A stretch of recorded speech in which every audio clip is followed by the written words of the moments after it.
so much, Justin. Well, it is time for this week's Financial Focus. Analyst Steve Budin here to talk about a number of topics. We already gave you a little preview on kind of what's going on with the U.S.-Canada trade deal, and we want to talk about that. There's so many things that it affects, you know, that you don't realize.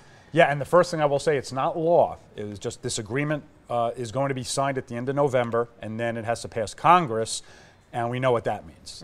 Nobody knows what will come out of Congress, right? And it'll be after the election, so that makes it even more complicated. But the terms of the deal are fairly strong. For the most part, primarily it has to do with intellectual property protection, but the Canadians have opened up the dairy market to the U.S. farmers, which is something that the administration wanted.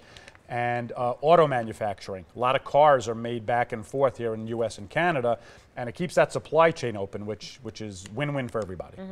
And I know we love the Canadian tourists. We want tourists always to come to our area. I know I live near Niagara Falls. We loved going there, but we couldn't get anyone to come over to Buffalo, New York and hang out. But it's something that we want. So. We do. Yeah, and the fact that Nevada doesn't manufacture automobiles, it still is important to have these trade deals in place because the currency and the exchange rates are what's important to Nevada. We want the tourists, like you said, and if these trade deals fall apart, it affects the currencies, and it could make coming to the United States more expensive for the Canadians, and then they may or may not come, right? So the fact that this is one less uncertainty, this is a total win-win for Nevada because now it keeps the Canadian dollar and the U.S. dollar exchange rate fairly stable, and that keeps the tourism going back and forth. Yeah, which we always want. All right, let's talk about the next topic. What was the second one? Rents. Rents are going up. Yeah, this is a tough one too for the locals. Local rents in Vegas are going up faster than most other cities in the United States.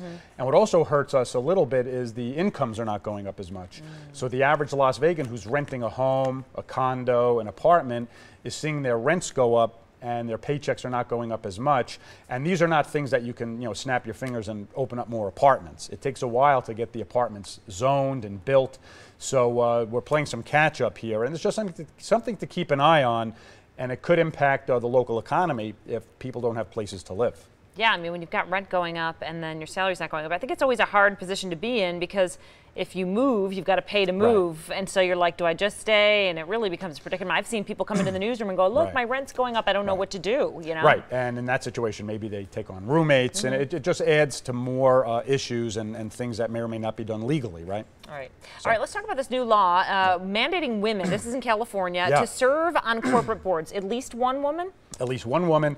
And again, this is something that'll probably get challenged in the courts. So it's far from being done. I bring this one up just in the environment we're living in. They passed legislation in California to have at least one woman serve on the board of a publicly traded corporation that has a principal office in California. And it has to be, I think, implemented by 2021. So it gives some corporations some breathing room to implement this. But, as a society, the debate is, do we want the government mandating this or should the market determine it? And I've talking to some clients this morning, it's interesting to hear the arguments on both sides of this. All right, well, we'll follow it. All right, thanks, Steve. We'll be back after this.